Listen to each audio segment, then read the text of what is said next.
Halo semua, jumpa lagi di channel Oma Meini. Gimana kabar kalian? Semoga kalian dalam keadaan sehat ya, dimanapun kalian berada. Tetap jaga kesehatan kalian. Jangan lupa pakai masker kalau keluar, dan kalau yang belum vaksin, mari kita vaksin. Atau kalau yang ragu-ragu, yang takut-takut, worry kalian punya penyakit segala macam gitu, cek dulu ke dokter, baru minta saran dokter untuk boleh divaksin atau enggak gitu ya guys. Oke. Video kali ini pasti kalian udah lihat judul dan thumbnailnya, karena Oma Meini ini kali ini mau bahas tentang cara membuat paspor di Hong Kong. Namun sebelum itu, gimana kabar kalian? Semoga kalian juga di sana dalam keadaan sehat dan tetap kuat guys ya, karena pandemi ini bentar lagi dia udah akan masuk di tahun kedua, dan kita benar-benar di masa-masa seperti ini membuat kita kayak down, ada yang tidak dapat pekerjaan atau mau cari makan susah gara-gara pandemi, tidak bisa kerja seperti biasanya. Tetapi kita juga jangan terpaku atau merenungi itu, tetapi kita terus berusaha bahwa segala sesuatu yang telah terjadi ini pasti ada maksud yang di atas buat kita semua, seluruh dunia. Oke, dan semoga juga pandemi ini cepat berlalu ya guys. Oke. Pasti kalian udah, wah Oma Meini baru nongol ya katanya, kemana aja? Ada yang tadi barusan Oma Meini live streaming, ada yang nanya, Oma kemana aja kok baru nongol? Udah lama sekali nggak nongol. Karena memang ada satu hal yang harus aku kerjain dan memang butuh proses juga, karena gitulah, pokoknya ada yang ngikutin aku, pasti aku lihat kok udah diganti bos lagi. Jadi nah ini aku mau cerita sedikit kenapa saya bikin paspornya itu harus keburu gitu, karena kan aku udah ganti majikan lagi, ganti bos gitu ya. Dan visaku itu kan, pasporku itu sebenarnya habisnya di November pertengahan. Tapi waktu aku di majikannya ada nenek itu, mungkin ada yang udah nonton video-video sebelumnya, itu aku udah booking di lewat aplikasi tempat bookingannya untuk bikin paspor di Hong Kong itu sekitaran bulan Juli. Nah di akhir Mei aku keluar dari majikan yang jaga nenek itu, akhirnya proses baru. Nah di tengah proses ini akhirnya aku batalin yang bookingan yang di bulan Juli, karena waktu bulan Juli itu kan berkas saya belum selesai, visa belum keluar gitu. Jadi data-data saya itu masih di agen semua. Dan akhirnya aku batalin, dan pas tanggal 1 atau akhir Juli itu, tanggal 1 Agustus itu dapat kabar visa saya sudah keluar. Dan visanya itu biasanya kan full gitu, 2 tahun, setahun biasanya. Sekarang kebanyakan dikasih 1 tahun, habis itu next lagi tinggal 6 bulan. Nah saya ini karena paspor saya ini tinggal beberapa bulan lagi, jadi mereka kasih visanya itu, visa kerja saya itu cuma sampai di tanggal yang sama ya, di 1 bulan sebelum paspor saya habis. Jadi saya harus membuat paspor lagi sebelum tanggal visa saya itu. Jadi aku harus booking untuk bikin paspor. Nah karena pas aku udah kemarin sempat cancel, terus aku mau booking lagi lewat online gitu, tanggalnya itu udah nggak sinkron dengan batas aku untuk extend visa aku, untuk biar visa baru itu bisa ditempelin di paspor yang baru. Nah itu udah nggak sinkron sama tanggal yang disediakan di aplikasi. Dan aku disaranin, aku datang ke gereja terus disaranin sama Bapak Pendetanya, udah kamu langsung aja ke KJRI, langsung nyari, ada yang petugas yang untuk bookingan itu, kamu nyari orangnya itu, terus kasih tahu masalahmu apa, nanti dia yang bantu. Dan puji Tuhannya itu kayak gitu, aku ngikutin apa kata Bapak Pendeta, aku ke KJRI dan aku nyari orangnya dan dia bantu saya. Jadi pas itu aku itunya minggu lalu aku datang ke dia, terus dia langsungnya, oh kamu nanti tanggal 8 ada kosongnya, ada itunya di tanggal 8 aja kamu datang after lunch. Jadi nggak terlalu banyak orang, kalau after lunch itu nggak banyak orang, biasanya yang banyak itu di pagi hari. Jadi dia nyaranin aku after lunch aja. Jadi dia udah sekalian kasih kertas bookingan yang ada barcode-nya itu udah tempelin di situ gitu. Jadi udah aku tinggal datang aja, jadi nggak usah ngantri untuk bookingan gitu, karena aku tinggal ngantri untuk pembayaran aja, terus foto, terus selesai gitu kan. Nah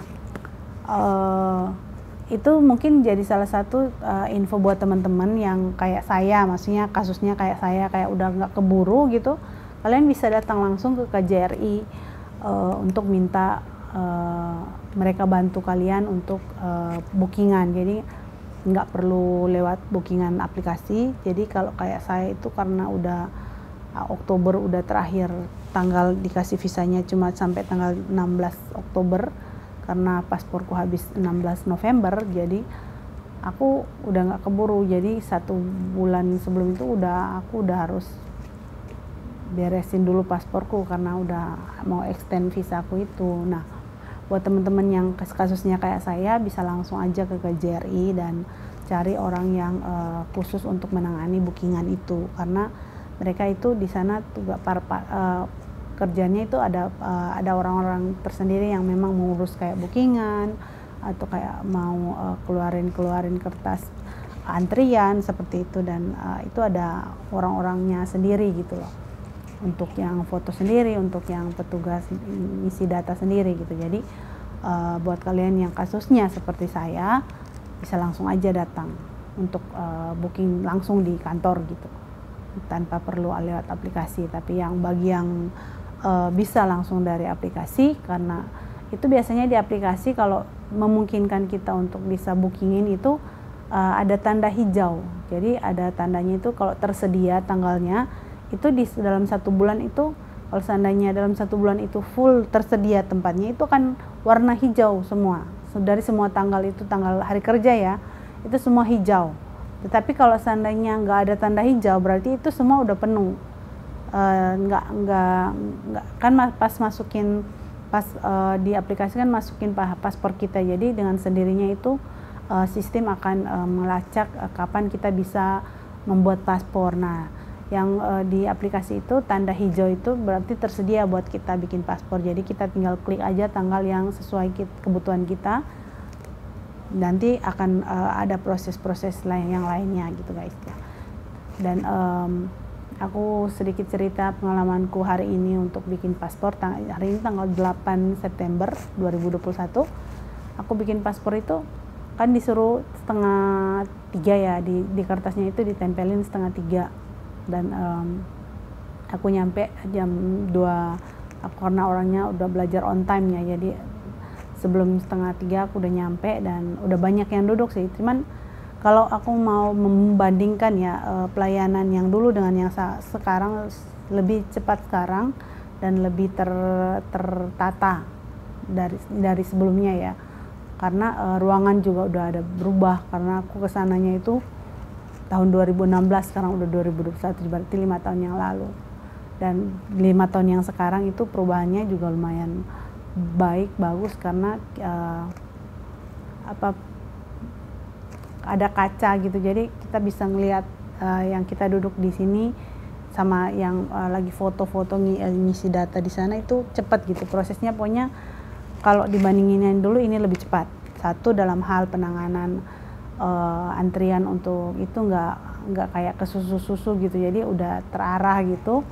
Dan untuk pas kita pengambilan foto juga ruangannya juga bagus, agak luas ruangannya daripada yang waktu 2016 itu aku kesananya itu sempit banget ruangannya, karena di dalam juga kan, jadi yang menanganinya juga cuma 1. Nah, sekarang yang menanganinya itu 2 yang buat foto, jadi ada counter 1, counter 2 untuk pengambilan foto dan pengisian data gitu. Jadi kayak lebih cepat dan waktunya memang cepat gitu, karena aku perginya taruhlah startnya kan 2:30 ya, after lunch itu mereka kerjanya 2:30, dan aku jam 3:05 itu aku udah keluar dari KJRI. Jadi total aku 1/2 jam untuk pengurusan itu, sambil nungguin antrian, proses apa semua itu cuma 1/2 jam guys, cepet banget. Jadi kalian gak usah khawatir, dan aku saranin sih datangnya itu after lunch, jadi nggak terlalu banyak orang dari yang pagi. Biasanya kalau yang petugas bilang sih biasanya lebih banyak pagi ya daripada siang. Jadi aku saranin kalau kalian mau bikin paspor datangnya after lunch aja. Jadi tetap ada antrian tapi nggak banyak banget seperti pagi gitu kata dia. Dan prosesnya juga cepet, jadi dari masuk sampai itu yang penting data paspor berkas-berkasnya udah ready ya semua. Jadi semua fotokopi udah disediakan, itu akan cepet. Dan aku mau kasih tahu ke kalian apa aja berkas-berkas yang harus difotokopi dan gimana caranya. Nah, untuk kontrak kerja ya teman-teman, ini kan kontrak kerja kita kan ada lipatan, ada 4 ya, ada 4 kontrak kerjanya, ini ada 4. Setiap lembarannya ini, setiap lembar ini kan jadi total 1, 2, 3, 4 ya, 4. Nah itu harus difotokopi per 1 lembar. Jadi satu ini 1 lembar, satu ini 1 lembar, satu ini 1 lembar, satu ini 1 lembar. Jadi total untuk fotokopi kontrak saja itu udah 4 lembar. Kemudian yang disediakan juga fotokopi KTP, fotokopi paspor dan visa. Itu juga harus satu lembar teman-teman. Jadi ini aku contohin aja, soalnya ini di fotokopi sama agen jadi dijadiin satu, tapi aku tadi fotokopinya per satu lembar. Jadi aku fotokopinya yang lembaran ada mukanya kita sama visa terakhir kita, ini visa baru gitu, visa terakhir, pokoknya visa terakhir kita sama lembaran ini. Tapi ini pokoknya semuanya itu difotokopi per satu lembar ya. Contoh ini kan satu kertas HVS gitu, satu HVS ini harus 1 lembar. Jadi 1 lembar ini khusus satu ini. Nanti yang ini juga gitu, ini khusus satu lembar aja gitu. Jadi 1 lembar. Nah kemudian itu kan kalau kita mau booking kan ada formulir isi data itu, sama ada yang surat pernyataan kita. Jadi nanti yang dikasih sama KJRI itu surat pernyataan sama formulir pengisian data itu. Nah itu 2 kertas, jadi ditambah visa kerja 1, paspor yang ada mukanya kita 1, sama ID Hongkong 1, jadi formulir surat pernyataan, ID sama paspor, visa terakhir sama ada fotonya kita itu. Jadi udah 5 ditambah dengan kontrak kerja. Kontrak kerja itu harus ada 4 lembar. Jadi setiap tulisan itu 1 lembar. Jadi total itu ada 9 saya masukin tadi, itu semua 9 lembar ya teman-teman. Jadi harus hitung, kalau masih ada yang kurang berarti ada kertas yang ketinggalan gitu ya. Jadi pokoknya dari formulir pendaftaran itu sama surat pernyataan itu 2 ini akan dikasih sama KJRI buat kita ngisi.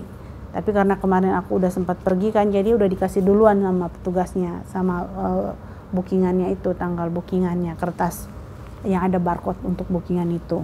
Nah karena itu aku udah ada, jadi aku isi di rumah baru dibawa. Nah tapi kalau teman-teman yang mau langsung ambil di sana, booking di sana gitu, tetap harus booking dulu. Cuman untuk ambil itu ambil di KJRI ya. KJRI yang kasih formulir sama surat pernyataan itu. Nanti kalian teman-teman tinggal isi. Nah kemudian ID copy sama paspor, visa terakhir sama paspor yang ada gambarnya kita. Kemudian 4 lembar yang punya kontrak kerja itu tadi. Jadi itu yang disusun, kemudian dimasukkan. Jadi pas ngantri itu teman-teman kan biasanya bawa data begini ya, maksudnya bawa file-file begini. Nah nanti kalau udah di sana itu ID itu disimpan aja, ID asli itu disimpan. Jadi jangan dikeluarin, itu cuma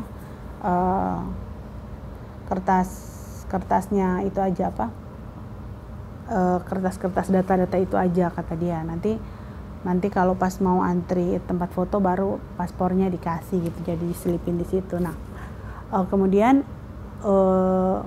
pas udah data-datanya udah lengkap begitu, teman-teman nggak usah isi di dalam ini. Pas mau ngantri ke tempat pengambilan nomor antrian itu, teman-teman nggak usah masukin ke dalam file, nanti disuruh keluarin sama petugas. Jadi tinggal selembaran gini aja dipegang dan ini nanti diserahin ke mereka.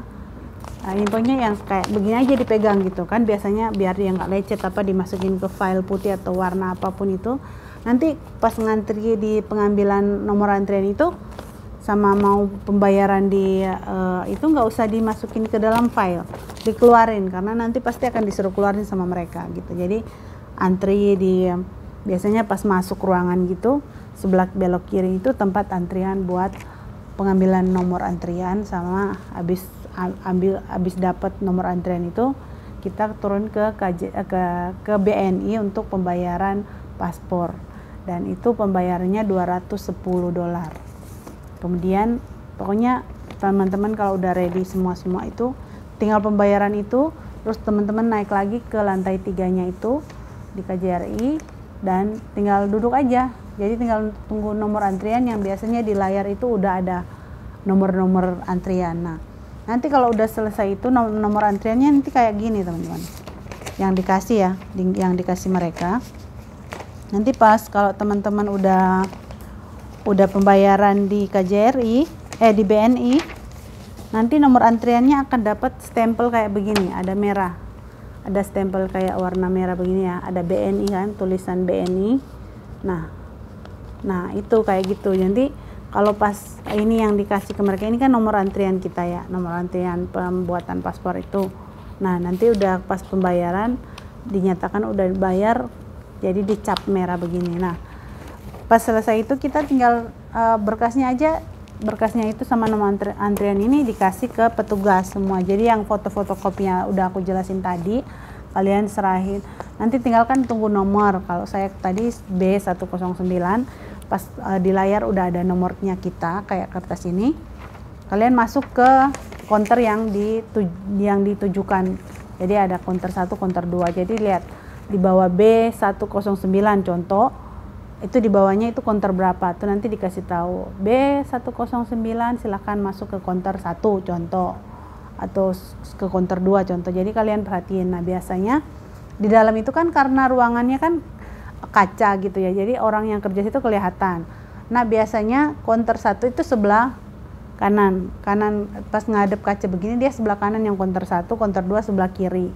Jadi pas kalau teman-teman masuk yang dari sebelah sini, sebelah kiri, itu counter pertama dapat itu counter 2. Nah sebelah sini counter 1, tapi aku tadi masuknya lewat sini ke kiri, jadi ke counter 1 sayangnya. Jadi perhatiin kayak tadi udah diomongin counter 1, dia masih bingung kok malah mau ke tempat foto ya, bukan ke tempat counter penyerahan berkas. Jadi kayak di tengah-tengah itu tempat penyerahan berkas ya, 2 orang itu penyerahan berkas. Nah untuk pengambilan fotonya itu ada di pinggir sebelah sini, pinggir 2 sebelah gitu. Jadi penyerahan ketika kita masuk di dalam ruangan ada kaca gitu, di situ penyerahan berkas itu mereka di tengah-tengah, counter 1, counter 2. Jadi counter 1 di kanan, counter 2 di kiri. Kita pas masuk bilang counter berapa, kita langsung cari counter itu dan kita duduk situ serahin berkas. Kita tunggu, nanti dia yang nyuruh, kalau Mbak ke counter nomor 2 pengambilan fotonya sebelah kiri. Kalau Mbak counter 1 pengambilannya fotonya sebelah kanan, nanti mereka yang arahin Mbak. Nah selesai kita foto-foto. Nah di counter, aku senangnya tadi itu di counter 1 samping sini ada kaca panjang, jadi aku ngaca dulu baru foto gitu. Dan aku sampai bercanda sama petugasnya karena ada mbak-mbak yang sebelah kanan itu, yang sebelah kiri counter 2, pas dia mau foto dia nanya, Pak boleh senyum nggak boleh senyum, nggak boleh keluarin gigi ya, kata sama petugasnya, giginya nggak boleh dikeluarin. Terus aku bercanda, Mbak boleh senyum tapi giginya jangan dikeluarin. Terus dia oh iya gitu, lebih itu yang satu bilang kan nggak boleh senyum, tapi aku bilang boleh mbak boleh senyum tapi gigi jangan dikeluarin, senyum biasa gitu Mbak, jangan senyum Pepsodent. Jadi bapaknya langsung oh iya pintar, iya gitu maksudnya, itu maksudnya katanya, itu tepat. Terus aku kok kamu tahu, katanya. Iya Pak, saya biasa ngadep kamera. Jadi dia juga ikutan ketawa. Moga-moga aja ya fotoku nanti kalau udah pasporku udah jadi, nanti aku tunjukin ke kalian lagi gitu. Jadi itulah proses. Dan selesai kita foto itu, kita dapat ini kertas, ini ada cap begini.